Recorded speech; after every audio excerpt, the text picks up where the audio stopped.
మీ జీఐఈటీ ఇప్పుడు జీజేయుగా మారింది. 2000కు పైగా ప్లేస్మెంట్స్, ఐపీఎం, కేపీఎంజీ వంటి సంస్థలతో ఇంటిగ్రేటెడ్ కోర్సులు. యూపీఎస్సీ కోచింగ్, అడ్మిషన్లు ఓపెన్. చదువుకున్న వాళ్ళే తెలివైన వాళ్ళు టెక్నాలజీలో ముందుంటారనుకుంటాం, కానీ కాదు.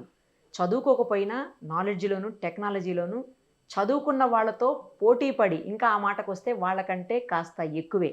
ఎవరో తెలుసా? శివారెడ్డి గారు. మా మామయ్య గారి ఇన్వెన్షన్ 2 స్టెప్స్ ఎస్కలేటర్. పైకి వెళ్తుంది, కిందికి వస్తుంది.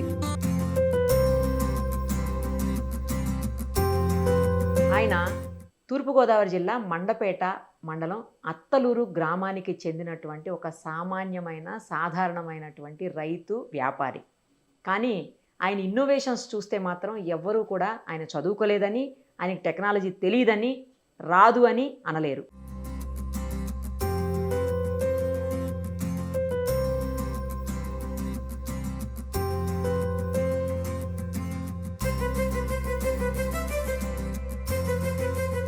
ఎవరికి ఇబ్బంది కలగకుండా స్టెప్స్ మీదనే జస్ట్ నిలబడితే చాలు, హ్యాపీగా లిఫ్ట్లో వెళ్ళిపోయినట్లు వెళ్ళిపోవచ్చు అనమాట. ఎస్కలేటర్ మీద మనం వెళ్తాం కదా, అలా వెళ్ళిపోవచ్చు. అది చూడండి ఆయన ఎందుకు ఈ ఆలోచన చేశారు, అసలు ఈ థాట్ ఎందుకు వచ్చింది ఫస్ట్ ఆఫ్ ఆల్, అలాగే ఎంత ఖర్చు అయింది, అందరికీ చేయగలుగుతారా, ఎవరికి చేయగలుగుతారు, ఇవన్నీ డీటెయిల్డ్గా ఆయన్ని అడిగి తెలుసుకుందాం. నమస్తే అండి శివారెడ్డి గారు. నమస్తే అండి. స్టెప్స్ మీద ఎస్కలేటర్ని లిఫ్ట్ లాగా తయారు చేశారు అని చెప్పేసి విన్నాము, చూసాము, చాలా బాగా అనిపించింది. ఫస్ట్ మీ టాలెంట్కి హ్యాట్స్ ఆఫ్ అండి. బట్ మీరు ఇప్పుడు తయారు చేయటం అంటే నిజంగా బాగా అనిపించిందండి. అసలు ఎట్లా తయారు చేశారు, ఎందుకు అలాంటి ఆలోచన వచ్చింది, ఎంత ఖర్చు అయింది, అంటే ఎవరెవరికి మా ఉపయోగపడుతుంది? ఇంటికి మాకు అవసరం వచ్చిందండి. ఓకే. మా ఇంటికి మాకు అవసరం వచ్చి నేను అలాగా చేసుకోవటానికి ప్రయత్నించి చేశానండి. ఆ, మా మా ఆడవాళ్ళకి 2-3 సార్లు దిగుతుంటే కొంచెం ఎక్కలేకపోతున్నాం అని చెప్పేసి అప్పుడు 2-3 సంవత్సరాలు బట్టి అడుగుతున్నారు. ఓహో. నేను 2-3 సంవత్సరాల ముందు నుంచే చెయ్యాలనుకుంటున్నాను. ఈ మధ్యలో మరీ ఎక్కువ ఉన్నాయి, మీరు ఇలాగైతే హాస్పిటల్ అప్పుడు తీసుకెళ్ళాలి నన్ను, ఆ, మీరు చేస్తా అన్న పైకి వచ్చాను, మీరు చెయ్యండి అని కంగారు పెట్టారు. ఆ, అయితే నేను డైరెక్ట్ గా పైకి వెళ్ళలాగే చేద్దాం అనుకున్నాను. మాకు పల్లెటూరు మధ్యలో కరెంట్ పోతే మాలకం అని చెప్పేసి అంటే ఇలా మెట్ల మీద అయితే దిగేసి నడిచి వెళ్ళిపోవచ్చు అని చెప్పేసి ప్లాన్ చేశాను. ఓ, అయితే దీనికి 2 మెట్లు నడవలసి ఉంటుంది అని చెప్పేసి అడిగాను మా ఆడల్ని. 2 మెట్లు కాదు 4 మెట్లు నడుస్తాను, మిగిలిన నడకలేకపోతే నాకు చెయ్యి అని చెప్పి అన్నారు. అప్పుడు నేను చేయడం జరిగింది అనమాట అండి. ఓ, అంటే మీ భార్య కోసం చేశారు, మీ భార్యకి గిఫ్ట్ అన్నమాట ఇది. అలాగే అంతేనా? అలాగని కాదు, మేము అందరం ఉపయోగిస్తున్నాం. గమ్మునేసులన్నా పైకి పట్టుకెళ్ళాలన్నా, బియ్యం బత్తాలు పట్టుకెళ్ళాలన్నా మాకు చాలా సులువుగా ఉంటుంది. దాని మీద ఎట్టి స్విచ్ నొక్కితే పైకి వెళ్ళిపోతుంది. ఆ, చాలా సులువుగా ఉంది. చాలా సులువుగా ఉంది. ఓకే. ఎంత ఖర్చు అయిందండి? నాకైతే ఏం అవ్వలేదండి. అన్ని ఇంట్లో ఉన్న సామాన్లే, పాత సామాన్లతో చేశాను. కొత్తగా చెయ్యాలంటే మటుకు మాత్రం 70,000 అవుతుందండి. ఆహా, మీ దగ్గర ఉన్న సామాన్లే యూజ్ చేసి చేశారు. నేను ఏదో ఇంకో చోట చేసాం కొత్తగా అన్ని కొని. దానికి కొంటే మొత్తం మనకి లేబర్ తో సొంత 70,000 అయిందండి. సామాన్లకి 35,000 అయింది, లేబర్ ఛార్జీ ఒక 35 అయిందండి. ఓకే. ఎన్ని రోజులు పట్టిందండి చేయటానికి? నాకైతే ఫస్ట్ కొంటే నేను ఒక్కడే చేసుకున్నాను. మధ్య మధ్యలో మా ఊళ్ళో ఎవరో హెల్ప్ చేసేవారు. 20 రోజులు పట్టిందండి. ఇప్పుడు కొత్తగా చేసింది అయితే 2 మనుషులు చేసాము. ఇంటికాడ సామాన్లు ప్రత్యేకించి అయినా ఒక 5 రోజులు పట్టింది. అక్కడ స్పాట్ లో మాత్రం ఒక 5 రోజులు పట్టిందండి. మొత్తం కలిపి ఇద్దరు మనుషులకి మొత్తం కలిపి ఒక 10-15 రోజుల్లో అయిపోయిందా? జోడ మనుషులకి 10 రోజులకి అయిపోయిందండి. మీ ఇంట్లో మీరు తయారు చేసుకుంది ఎన్ని రోజులు పట్టింది? నేను అక్కడనే చేసుకున్నాను, 20 రోజులు పట్టిందండి. 20 రోజులు పట్టింది. మీరు ఒక్కళ్ళే చేసుకున్నారు. ఆ, ఇప్పుడు ఏ ఇంటికైనా ఎలా అయినా చెయ్యొచ్చా ఇది? ఎవరికైనా చేయొచ్చా? ఎంత height ఎవరికైనా ఉన్న ఇల్లు, చేయొచ్చండి. ఎన్ని ఫ్లోర్స్ ఉన్నా చేసుకోవచ్చా? అలా చేసుకొచ్చండి. ఒక ఫ్లోర్ కి టర్నింగ్ తిరిగితే 2 మిషన్లు వేసుకోవాలండి. డైరెక్ట్ 21 మెట్లు 22 మెట్లు ఉంటే ఒక మిషన్ తో సరిపోద్దండి. ఓహో, టర్నింగ్ తిరిగితే మాత్రం ఇంకో మిషన్ ఎక్స్ట్రా పడుతుంది. ఇంకోటి వేసుకోవాలండి. 10 మెట్లు ఉన్నా 12 మెట్లు ఉన్నా ఇంకో మిషన్ వేసుకోవాలి. అదే మెట్లు డైరెక్ట్ గా 21 మెట్లు 22 మెట్లు 25 మెట్లు 30 మెట్లు ఉన్నా సరే ఒక దాంతో సరిపోద్దండి. ఒకే మిషన్ తోటి డైరెక్ట్ గా ఈ ఎక్కువ ఉన్నా ఓకే, కానీ ఇట్లా టర్న్ తిరిగిందంటే మాత్రం ఇంకో వేసుకోవాలి. ఇంకోటి వేసుకోవాలండి. Okay, okay. డైరెక్ట్ గా మట్టుకు మాత్రం 30 మెట్లున్నా 25 మెట్లున్నా ఎన్నున్నా వెళ్ళిపోద్దండి. కానీ ఒక మంచి టెక్నాలజీని అయితే మీరు కనిపెట్టారు. నిజంగా ఇది అసలు గ్రేట్ అండి. నాకు చిన్న డౌట్, ఏం చదువుకున్నారు మీరు? నేను 5వ తరగతి చదువుకున్నానండి, పల్లెటూరులోనే అత్తమూరు. అమ్మా, 5th క్లాస్ చదివి మీరు ఓ పెద్ద ఇంజినీర్ లాగా, ఓ పెద్ద టెక్నీషియన్ లాగా పెద్ద పెద్దోళ్ళు చేసినట్టు చేశారుగా. నేను ఇంకా కనీసం డిగ్రీ వరకన్నా చెప్తారేమో అనుకున్నా. ఇటువంటి ఇప్పుడే కాదండి, దగ్గర దగ్గర 40 సంవత్సరాలు బట్టి కూడా మేము అలాగే చిన్న చిన్న ఏదో చేస్తా ఉంటానండి. ఇదైతే అందరికి అవసరం వల్లనే పైల్లోకి వచ్చింది అంతే అండి.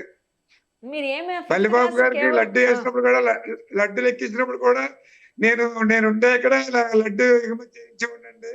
ఆ, అది హైదరాబాద్ వచ్చింది. ఆ 5-6 సంవత్సరాలు కూడా నా చేతుల మీదుగా మల్లిబాబు గారు చెప్తే ఆయన ఎలాగెళ్తే అలాగా నేను ఇక్కడ లోడ్ చేయించేవాడినండి. ఉమ్, అదే కాదు, ఇక్కడ చుట్టుపక్కల గ్రామాల్లో ధ్వజ స్తంభాలు కూడా ఫ్రీగానే లేపుతానండి నేను. 20 ధ్వజ స్తంభాలు లేపాను. గాజువాకలో ఒకటి, వైజాగ్ ఎన్టీపీసీ వాళ్ళది కొండ మీద ఉంటుందండి, అది కూడా నేనే లేపాను. కొండ మీద పైన లేపాలన్నమాట. ఏ మిషన్లో వెళ్ళవు, మా మ్యాన్ పవర్ తోటే లేపామండి. ఆహా. ఇటువంటి మామూలుగా అలాంటివి రెగ్యులర్గా మీరు చేస్తూ చేసే ఉంటాం పని ఏంటి మేము. అసలు? మేము కాంట్రాక్టులు చేసేవాళ్ళం అండి, రైస్ మిల్ తిప్పేవాళ్ళం అండి, వ్యవసాయం చేసేవాళ్ళం అండి. మాకు ఈ కరెంటు స్తంభాలు గాలి తుఫాను వచ్చినప్పుడు ఒక 70 స్తంభాల దాకా పడిపోయినాయండి ఇక్కడ మాకు. ఉమ్, మేము తోటే 70 స్తంభాలు ఊరికే ఒక 4 రోజుల్లో లేపేసి అందరికన్నా ఫస్ట్ కూడా పవర్ తీసుకొచ్చామండి రాజమండ్రి నుంచి మాకు అర్థమూరికి. ఇక్కడ ఈ చుట్టుపక్కల గ్రామాలకు ఎవరికి పవర్ లేదు.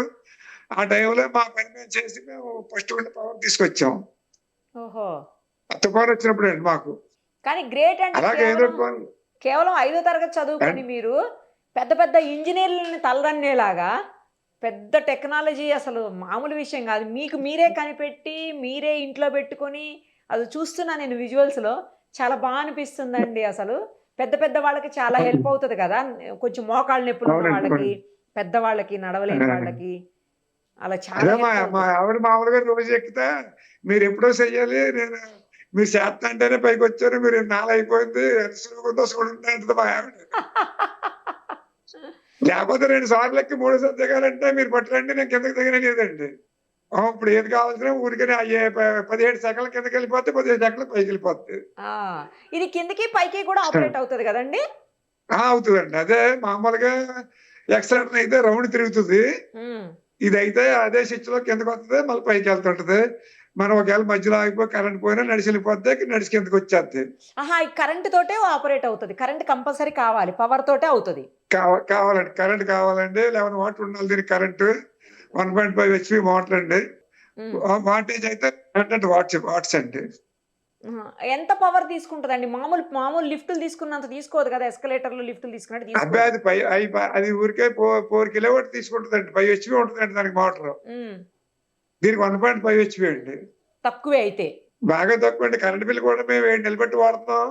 మాకు పెద్ద డిఫరెన్స్ ఏమి లేదండి. 50 రూపాయలు 40 రూపాయలు వస్తుంది ఇప్పుడు వచ్చి దాని మీద. ఓ, అంతేనా? అంతే తప్ప కరెంట్ కూడా తక్కువ అండి, ఎక్కువ ఏం కాదండి.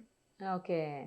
మధ్యలో దీనికి ఏమన్నా సర్వీసింగ్లు చేయటము, లేకపోతే క్లీనింగ్లు చేయటం అట్లాంటివి ఏమన్నా చేయాలనా? మెయింటెనెన్స్? దీనికి ఏమీ లేదండి, జీరో మెయింటెనెన్స్ అంటే ఏమీ లేదండి అసలు. ఎప్పుడో ఒకవేళ పోతే 5-6 సంవత్సరాలకు రూ కూడా పోద్ది, అది వేసుకుంటున్నా, అంతకన్నా ఏం కాదు. అది కూడా 1600-1500 ఉంటుంది. ఓహో. అంటే ఏంటండి, చెక్కని చేసి చెక్కతోటి పెట్టారా దానికి? ఇటు ఇటు మిషన్ కాదండి, మొత్తం మెట్లు 2 కూడా ఐరన్ అండి. మెట్లు మొత్తం అంతా ఐరన్ వాడేవండి, చెక్క అన్నది ఏమి లేదండి. అంటే అవి కూడా మా పాతవి వాడేవండి. దాని కవరింగ్ కోసం పైన ఆ క్లాత్ తోటి అంటించాం, ఒక పేపర్ లాంటిది. అది మీకు చెక్కలకు కనిపిస్తుంది అంతే తప్ప అంత లోన్ కనబడుతుంది.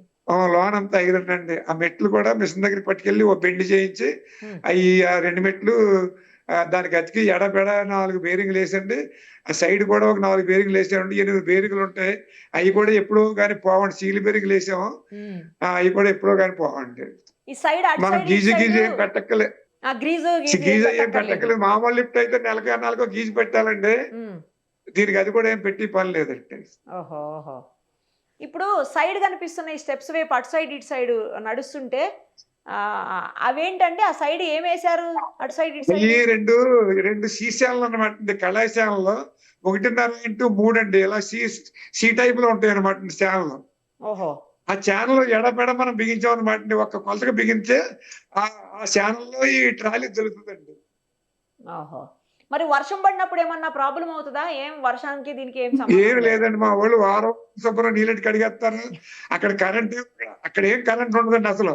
ఆహా. కరెంట్ వల్ల మనం పైన చిచ్చి తప్పుతున్నాం చూసారా, ఆ, అందులోనే ఉంటది, పైన ఉంటుంది తప్ప ఇందులో ఎన్ని నీళ్ళు చేసినా ఏమైనా ఏం అవదండి.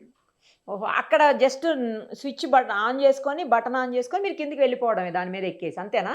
అంతే. కింద అసలు కరెంట్ ఏం ఉండదండి కింద. మొత్తం అంతా పైనే ఉంటదండి. ఆ ఎడాపెడా ఆటో స్టాపర్లు ఉంటాయండి 2. అక్కడ కూడా ఉంటదండి. అది కూడా వర్షం పడినా అందులో నీరెళ్తండి. అట్లా ప్రాబ్లమ్ లేదైతే. లేదండి. ఓకే. మరి దీన్నే బిజినెస్ లాగా కొంచెం అవసరమైన వాళ్ళందరికీ చేస్తూ అట్లా ఏమన్నా ఎక్స్‌పాండ్ చేసే ఆలోచన ఉందా? అంటే బిజినెస్ ఏమి లేదండి. ఎవరన్నా చేసుకుంటామంటే ఏం పడతాయి అని చెప్తున్నాను. కాదండి మీరే చేయాలన్న వాళ్ళకి ముక్తసరిగా చేయాలన్న వాళ్ళకి చేస్తాంలే అని చెప్పాం. ఒక 2 చేసాం తప్ప మాకు బయటికెళ్ళడానికి పెద్దగా ఖాళీ ఉండదండి. మనం ఎప్పుడైనా అవకాశం కుదిరితే చేసి పెడతామని చెప్తున్నాం. మీరే చేయాలన్న వాళ్ళకి. హుహు. ఎవరన్నా చేసుకుంటా అంటే వచ్చి ఇక్కడికి చూపిస్తున్నాం. ఎలా చేసుకోవాలో నా దగ్గరున్న పరికరాలన్నీ చూపించి ఈ రకంగా చేసుకోవాలని చెప్తున్నాను. అలాగే ఎవరన్నా చేసుకుంటే చెప్తాం. లేదన్న వాళ్ళకి మీరే చేయాలన్న వాళ్ళకి మరి 2, 3 నెలలు పడుద్ది. అప్పుడు మేము ఖాళీని బట్టి వచ్చి చేస్తాంలే అని చెప్తున్నాం. హైదరాబాద్ నుంచి కూడా 5, 6 చేశారు. హ్మ్. ఒక పాప అయితే వీల్ చైర్ ఉన్న పాప నాకు నిబ్బరంగెళ్ళేలా చెయ్యాలి అని చెప్పి అంది. ఆ పాపకు కూడా చేస్తాం అని చెప్పాం. మాకు అంటే సొంత పనులు ఎక్కువగా ఉంటాయండి. వ్యవసాయం ఇయ్యే ఉంది. ఓకే. దాని గురించి అది చూసుకుంటూ మయంగా ఎళ్లి చేద్దాం అనుకుంటున్నాం. అంటే ఎవరన్నా బేసికల్‌గా చేసుకున్న మీరొక వాళ్ళకి రైతు. గైడెన్స్ ఇద్దాం. ఆ! అంతేనా? అన్నీనండి. ఒక రైతు, రైతు మీరు. వ్యాపారం. ఆహా! ప్రపంచ రికార్డు స్థాపించినటువంటి 30 టన్నుల బరువైన గణేష్ లడ్డూని పైకి లేపి గణేష్ చేతిలో పెట్టేదానికి హెల్ప్ చేశారని విన్నాను మల్లిబాబు గారికి. ఆయన గతంలో గూడా ఎప్పుడు ఆయన రెగ్యులర్‌గా మనకి ఖైరతాబాద్ గణేష్‌కి ఆయనే లడ్డూలు పంపిస్తా ఉంటారు. నిజమేనా? అవునండి. లడ్డూలు మొత్తం అన్నీ కూడా ఎగుమతి చేసాడు కంపల్సరీగా నేనున్నాను. హ్మ్. మేము లారీ ఎక్కడో ఉంటే ఎళ్లి మాట్లాడాం. అది తీసుకొచ్చి ఇక్కడ ఎలా పెట్టాలో కూడా పెట్టించాం. అది 30 టన్నుల లడ్డు అయితే మట్టుకు మాత్రం ట్రాలీ మీదే తయారు చేసామండి. ఓహ్! ఆ గిన్నె పెట్టేసంటే అక్కడ ఆ లడ్డు కూడా ఆ ట్రాలీ మీదే తయారు చేసాం. అక్కడ ఈ వైజాగ్‌లో మట్టుకు మాత్రం పెద్ద కాయలు 2 తీసుకొచ్చి అది దింపిచ్చారు. అక్కడ నేను ఎళ్ళలేదు. మల్లిబాబు గారు ఎళ్లారు. ఆ! అది మల్లిబాబు గారు 350, 400 కేజీల కాడ నుంచి కూడా దాన్ని చేసేవాడినండి. ఓహో! మరిప్పుడు మీ స్టెప్స్ ఎస్కలేటర్ స్టెప్స్ దాన్ని హైదరాబాద్ వాళ్ళకి, తర్వాత వేరే రాష్ట్రాల వాళ్ళకి, వేరే ప్రాంతాల వాళ్ళకి గూడా ఏమన్నా చేసి ఇచ్చే అవకాశాలున్నాయా? ఓన్లీ మీ ఏరియాలోనే జేస్తారా? లేదండి ఎక్కడైనా సరే మనకి తూర్పు గోదావరి గదా మీది? ఆళ్ళ తూర్పు అవసరాన్ని బట్టి గోదావరి? ఆళ్ళ అవసరాన్ని బట్టి మనం చేస్తామండి. మీదెక్కడండి తూర్పు గోదావరి ఆళ్ళ జిల్లా? అర్తమూరండి. మండపేట మండలం అర్తమూరండి. మండపేట మండలం. అత్తమూరు. ఆ! మీ ఆ! చుట్టుపక్కల వాళ్ళకే జేస్తారా? లేకపోతే ఏమన్నా రాష్ట్రంలో అందరికి జేసి ఇచ్చే అవకాశాలున్నాయా? లేదండి. మొన్న మేము మార్కాపురం చేసామండి. హ్మ్. శ్రీశైలం దగ్గర మార్కాపురంనే 2 చేసామండి ఒక్కో బిల్డింగ్‌కి. ఆహా! ఆళ్ళు మొట్టమొదటి నుంచి మమ్మల్ని ఫాలో అవుతున్నారు. మీకు మీరే చెయ్యాలని చెప్పి, మేము మొన్న ఒక 2 వారాలు వీక్ వెళ్లి చేసొచ్చామండి. అలాగే మమ్మల్ని ఫాలో అప్‌లో ఉండి మీరే చెయ్యాలన్న వాళ్ళకి ఎక్కడున్నా సరే, మేమిక్కడ సామాన్లు తయారు చేసేసుకొని, అయి పార్సెల్ చేసి అక్కడ కొన్ని సామాన్లు కొన్నుంటే, అక్కడ కొనేసి అక్కడ చేస్తామండి. హైదరాబాద్ అయినా మొన్న చెన్నై నుంచి కూడా ఒక ఇద్దరొచ్చారండి చూసుకోవటానికి. హుహు. ఆ చెన్నైలో చెయ్యాలన్నారు. అలాగే మాకు అవకాశం ఇస్తే మేము చేస్తాం. కానీ మీరు ఇప్పుడొచ్చి ఉన్న మూలంగా చెయ్యాలంటే మా వల్ల అవ్వదు. మీరు అని చెప్పామండి. చిన్న ట్రాక్టర్ తోటి ధ్వజస్తంభాన్నే పైకి లేపించారంట మీరు నిజమేనా? ఒకటి కాదండి 20 స్తంభాలు లేపామండి. అమ్మో! ఒక చిన్న ట్రాక్టర్‌తోటి 70 అడుగులు ధ్వజస్తంభాన్ని ఎక్కడో అడవిలోంచి 150, 200 కిలోమీటర్ల నుంచి మనం పట్టుకొచ్చామండి. ఆ ఆ! ట్రాక్టర్ మీద. చదువుకోపోతే 72 ఏంటండి? అడుగులు ధ్వజస్తంభం. చదువుకోపోతే ఏంటి? మీకున్న తెలివితేటలకి, మీకున్నటువంటి నాలెడ్జ్‌కి ఎవరు పని జేస్తారు మీ ముందసలు? ఇంజినీర్‌లు గూడా బలాదూర్.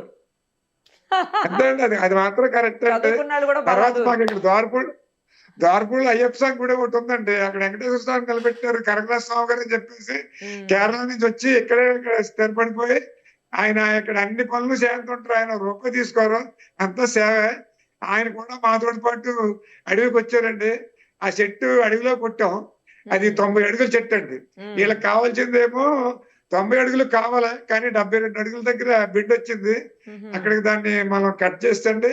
అక్కడి నుంచి కూడా స్తంభాన్ని మేము అదేమైంది కొట్టినప్పుడు ఇంకో చెట్టు మీద పడిపోయిందండి. హ్మ్. ఇంకో చెట్టు మీద పడిపోతే మళ్ళా దాన్ని నిబ్బరంగా లెగదీశారండి అక్కడే అడవిలోనే. హ్మ్. అడవిలో లెగదీసి మనం పక్కకి పడగొట్టి అక్కడి నుంచి ఇక్కడ వరకు కూడా మేము మా చింటాడతో తీసుకొచ్చాం. ఇక్కడ కూడా నేనే నిలబెట్టాను మా ద్వారపూడిలో అయ్యప్ప స్వామి గుడి దగ్గర. ఉమ్, మన మన మల్లిబాబు గారు ఉన్న తాపేశ్వరాలు కూడా శివాలయానికి ద్వైస్తంభం నేనే నిలబెట్టానండి ఇక్కడ. అలాగే పక్కన మండపేటలో వెంకటేశ్వర స్వామి ఒకటి, ఆంజనేయ స్వామి ఒకటి ఓ నేనే నిలబెట్టాను. నైస్. మా ఊర్లో వెంకటేశ్వర స్వామి టెక్స్చర్ మీద నిలబెట్టాలండి. అంటే ఒక స్లాబ్ వచ్చారు, స్లాబ్ పైన నిలబెట్టాలి. అది కూడా మెకానిజం గా నేనే, ఒక మిషన్ తీసుకెళ్లకుండా నేనే నిలబెట్టాను. అన్ని వీడియోస్ ఉంటాయి, మీకు కావాలి అనుకోండి.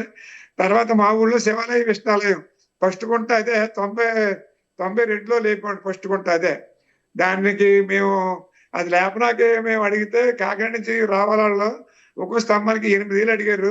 ఉమ్, ఎందుకు మేము ఆల్రెడీ కరెంట్ స్తంభాలు లేపి అలవాటు ఉన్న వల్ల మాకు ఎందుకంటే మనం లేపేద్దాం అని చెప్పేసి దానికి కావాల్సిన సామాన్లు ఒక 500 ఎట్టి పొందిచ్చాం. ఒక 500 ఎట్టి అయి కొన్నాను.